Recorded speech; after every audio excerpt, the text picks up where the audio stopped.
Hey you!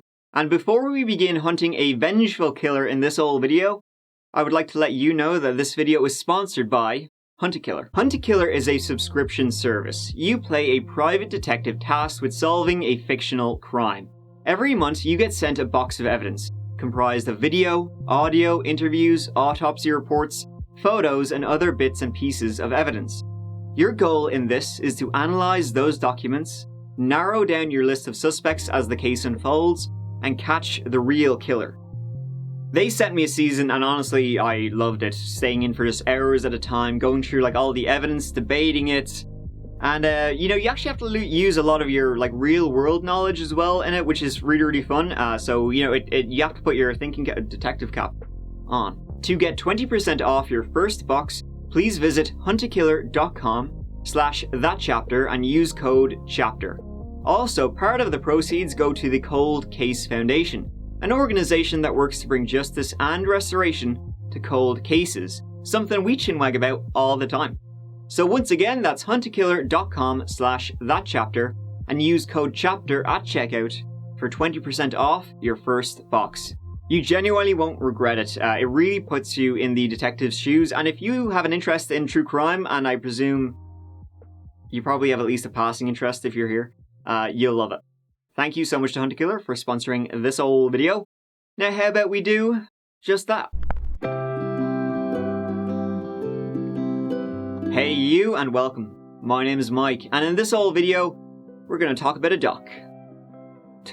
Anthony Garcia is his name, and revenge is his game. Revenge best served on the cold side. This case takes us to Omaha, Nebraska, which I think actually might be the first time we've been there, so I don't know, cornfields? So the only thing I know about Nebraska is this mug I have, which has a farm, a windmill thingy, Nebraska, a tractor, and a tornado. There you go. Nebraska. This case started in 2008 and then re-emerged in 2013. And much like the case of Eric Williams, well, was it worth it? Probably not. Let's get into it.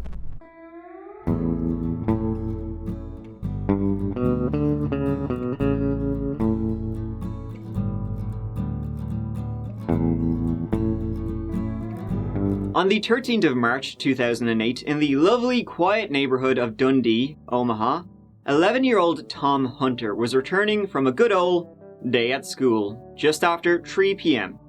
At the home was 57-year-old Shirley Sherman, who cleaned the house every Thursday.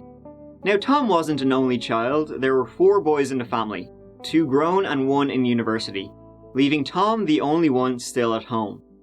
That day, Tom's mother was in Hawaii attending a conference, and Tom's dad wouldn't be back home for a few hours, as he, like Tom's mother, was a doctor working at Creighton University Hospital in central Omaha. He worked in the pathology department. However, when Tom's dad, Dr. William Hunter, finally did return, he returned to a horrific scene. Both his son Tom and the housekeeper Shirley were dead. Both had been killed with knives. Shirley, a grandmother of 5, still had the knife sticking out of her neck.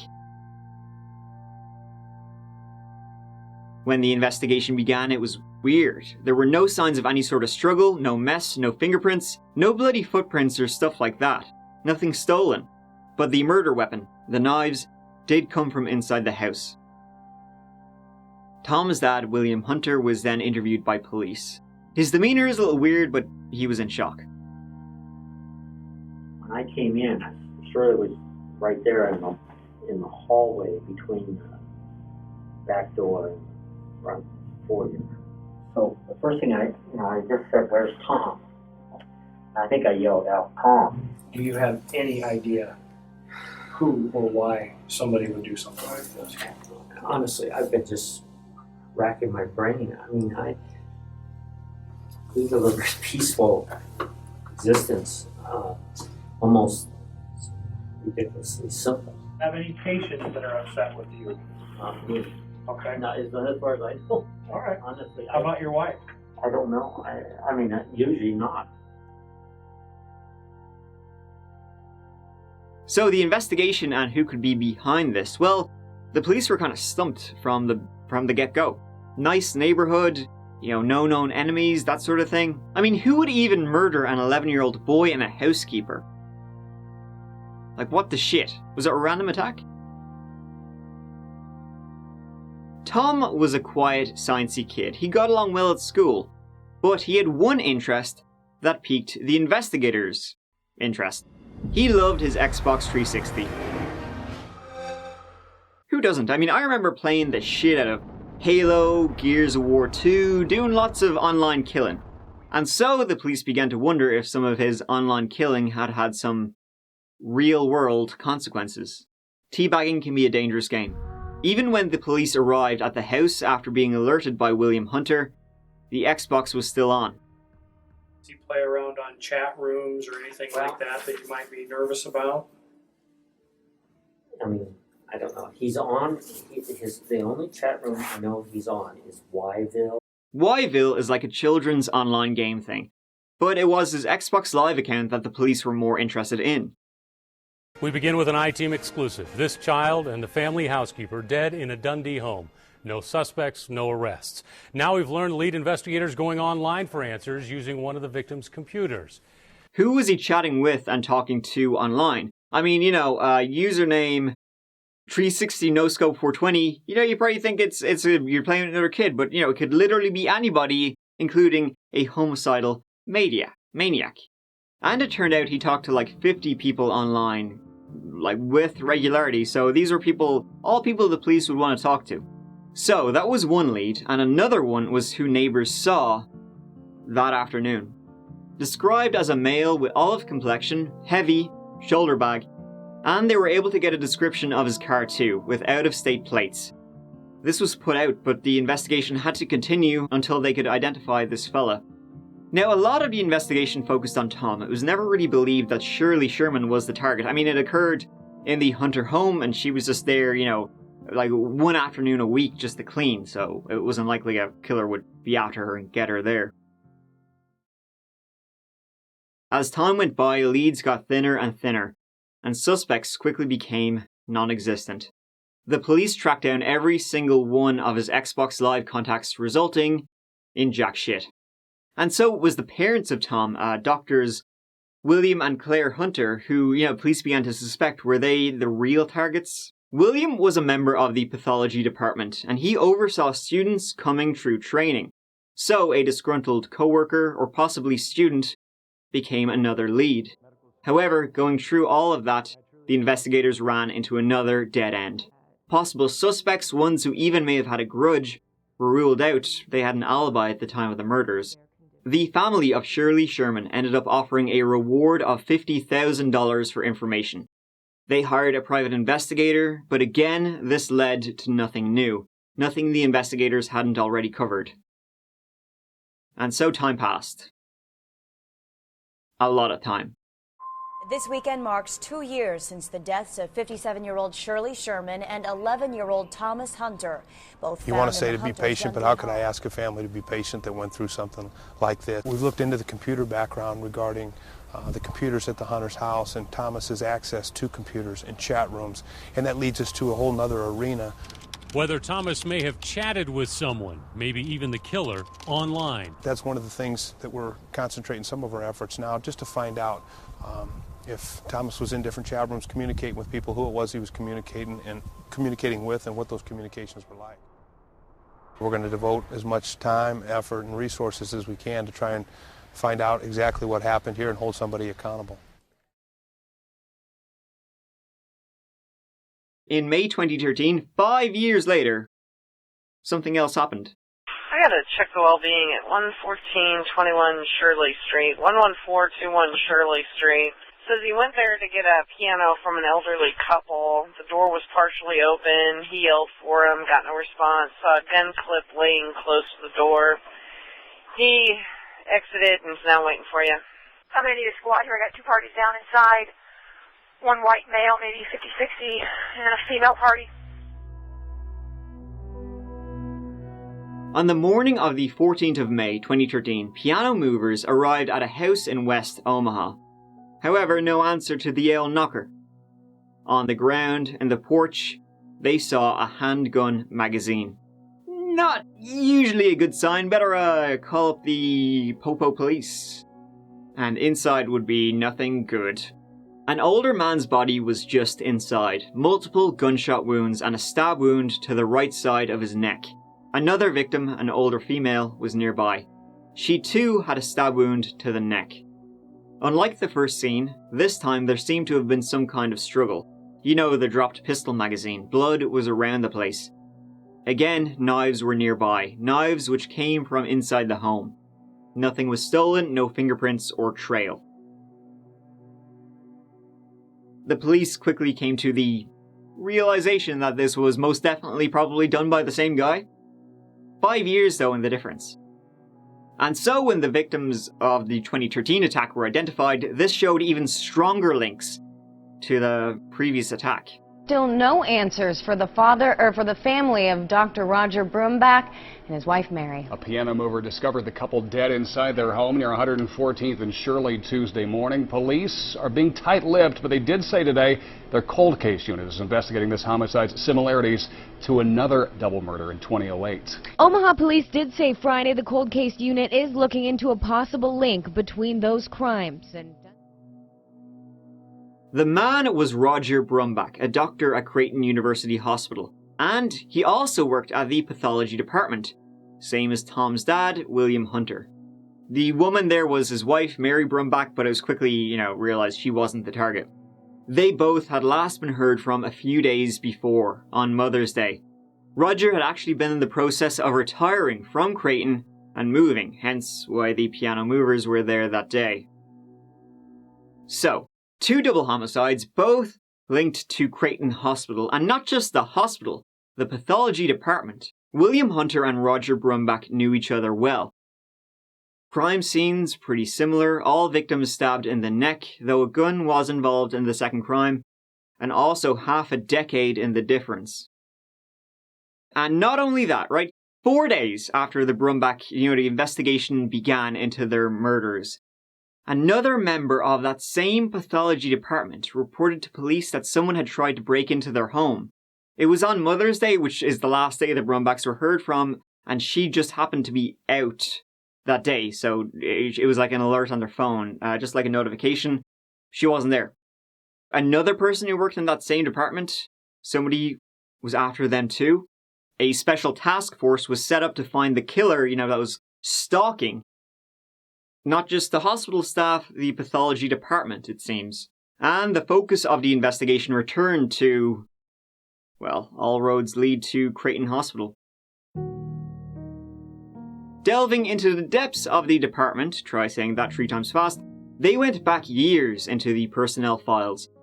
All the way back to 2001, 7 years before this case started. And a name came up. Anthony Garcia.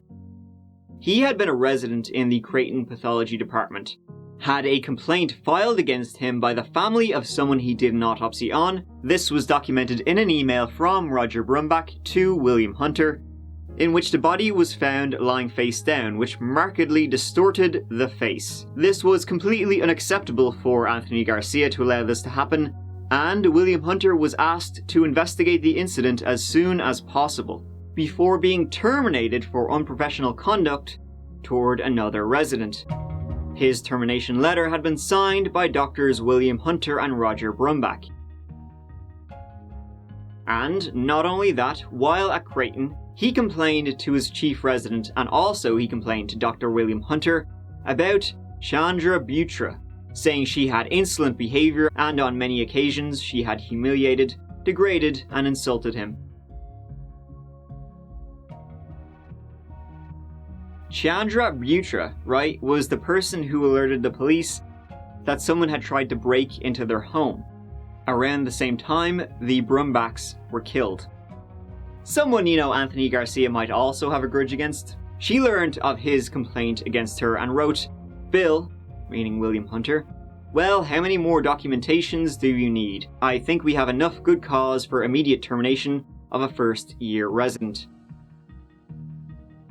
So, she had a hand in his firing as well. She also once gave him a very poor evaluation, saying he was passive-aggressive, had very poor knowledge, and lacked initiative and interest.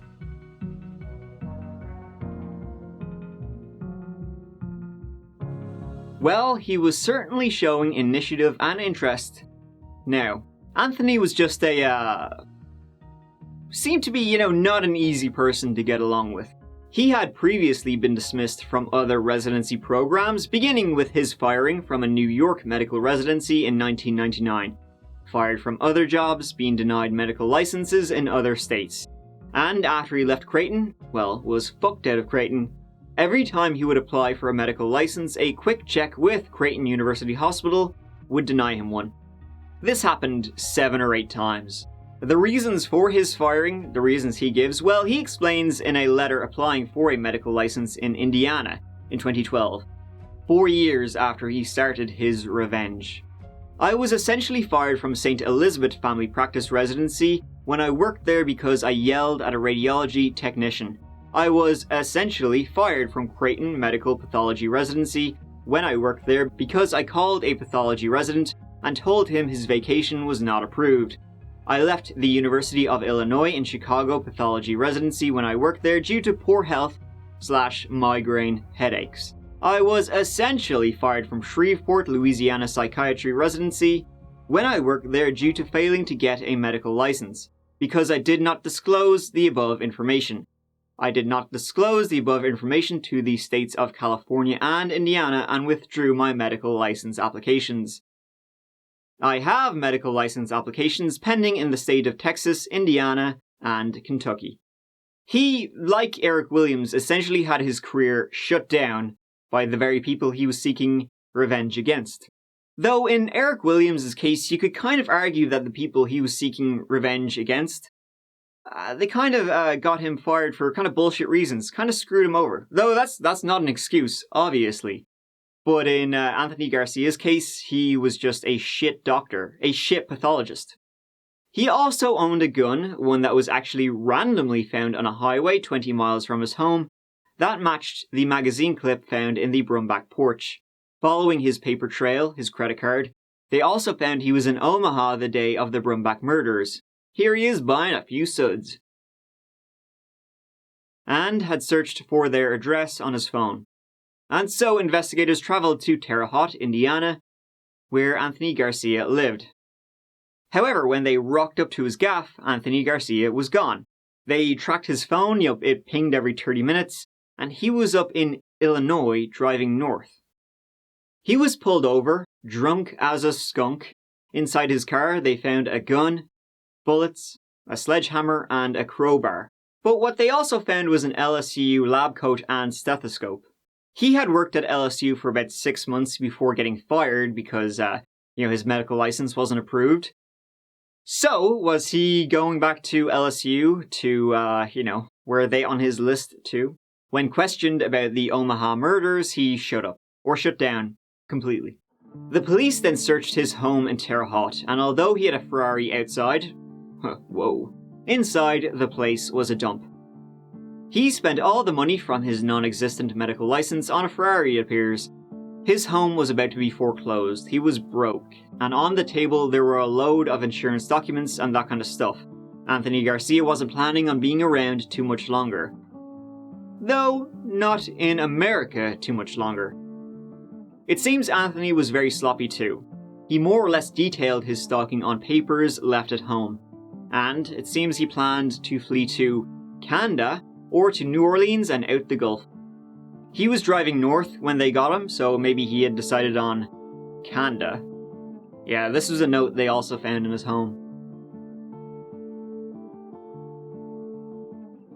Police believe this is the face of a killer, Dr. Anthony J. Garcia. But he does fit the elements of a serial killer, yes. A raid this afternoon on his home in Indiana looks for clues into the mind of an alleged killer. A former Creighton Medical School resident fired by doctors here more than a decade ago. Arrested tonight for murdering the son of one of those doctors and the family housekeeper 5 years ago. Arrested for killing another Creighton doctor and his wife in May. Arrested, police believe, before he would have killed again. We did not feel this individual would stop unless an arrest was made. When it came to trial, it was pretty clear his motive was revenge. His firing from Creighton prevented him from working in, medicine ever again. Every time he'd apply for a different job in, medical industry, I guess, they'd be like, oh, many thanks for your application, but unfortunately, yada, yada, yada. Every time it would just come up. They do a quick background check. Oh yeah, he has no medical license, he was fired. Sorry. So he wanted to get back at the people who prevented him from getting his medical license. Dr. Butra, Dr. Hunter, and Dr. Brumbach. He couldn't get at Dr. Hunter, so he got his 11-year-old son. He did get to Dr. Brumbach, and he tried to get to Dr. Butra, but she just wasn't home at the time. In fact, the murders correlate to his employment history. Or rather, lack of it. The first double homicide in 2008 came just 2 weeks after he was fired from LSU. The murder of the Brumbachs happened 6 months after the Indiana Professional Licensing Agency denied Anthony Garcia's medical license. Now, to the defense, this was all circumstantial. But during the trial, the prosecution called a witness, a former stripper, who said that in 2012, well, she can speak for herself. I'm putting on my little voice and saying, well, Dr. Tony, I only like bad boys. I'm a bad girl. You couldn't handle a girl like me. And then that's when he told me. He told me I wasn't as good as he thought he was. He said, I killed you before. He said, I killed a young boy and an old woman. See, Anthony Garcia used to go to the strip club she worked at. He'd go there a lot, and he became very, infatuated with her. Clingy. But she wanted to, keep him maybe at arm's length a little bit. It's like, I kind of just work here, just have to get my tits out, it's a job. Anthony obviously didn't understand this, so she would be like, you're a doctor, I'm only into bad boys, you're too good for me. To which Anthony, I guess, thought he would impress her by saying, I'm not a good guy, I'm a real bad boy myself. I killed 2 people. Yeah. That'll impress her. Well, it didn't impress the jury, who found Anthony Garcia guilty. Guilty on all 9 counts. At 2:30 this afternoon, those inside the courtroom hear that Anthony Garcia is guilty on all counts in the murders of Thomas Hunter and Shirley Sherman in 2008 and Dr. Roger and Mary Brumbach in 2013. Prosecutors wanted to thank the detectives who never gave up on the case, even when the Dundee murders went cold. In 2018, Anthony Garcia was sentenced to death. All rise.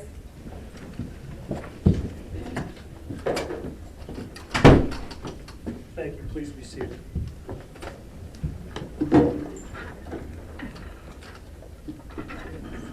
It is therefore ordered, as to count 1, murder in the first degree, a Class 1 felony of Thomas Hunter, on or about the 13th day of March 2008, the 3-judge panel orders that a sentence of death is imposed upon the defendant, Anthony Garcia. The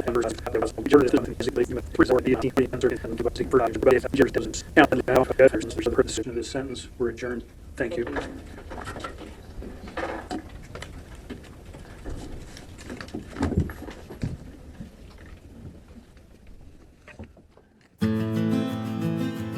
One interesting thing about this case is that the book, Pathological, which documents this case by Henry J. Cords and Todd Cooper, it seems that Garcia's name came up just days after the murder of Tom Hunter and Shirley Sherman. Just 4 days after, a Creighton University admissions official listed Garcia and 4 other former medical residents as possible suspects. Then, 2 months after those same murders in 2008, Garcia's name and a grudge were more expressly mentioned when someone emailed detectives, saying, maybe look at Garcia. Even Tom Hunter's dad, the target, Dr. William Hunter, also once briefly mentioned his name. Despite those tips being tipped off 3 times about Anthony Garcia, there's no evidence the police ever followed up, with him. In 5 years. It was a case for months and then became a cold case. They still never followed up with him. Till he killed again. But no, it was an Xbox guy. Video game violence. The police would defend themselves, saying they had received hundreds upon hundreds of tips. They couldn't exactly follow up with each one. But still, it just goes to show, any small thing, no matter how small and insignificant something sees, it could be the thing that cracks the case. And this could have, been solved before the Brumbachs were killed and Dr. Butra was almost killed. Well, that's the end of Dr. Anthony Garcia. I think the message, to learn here is that if you ever get fired for being a shit doctor or just a shit person, maybe you look at yourself first before seeking revenge. Just an idea. Thank you so much for watching. I really appreciate it. I will see you as always real soon in the next video. Take care of yourselves. Mike out.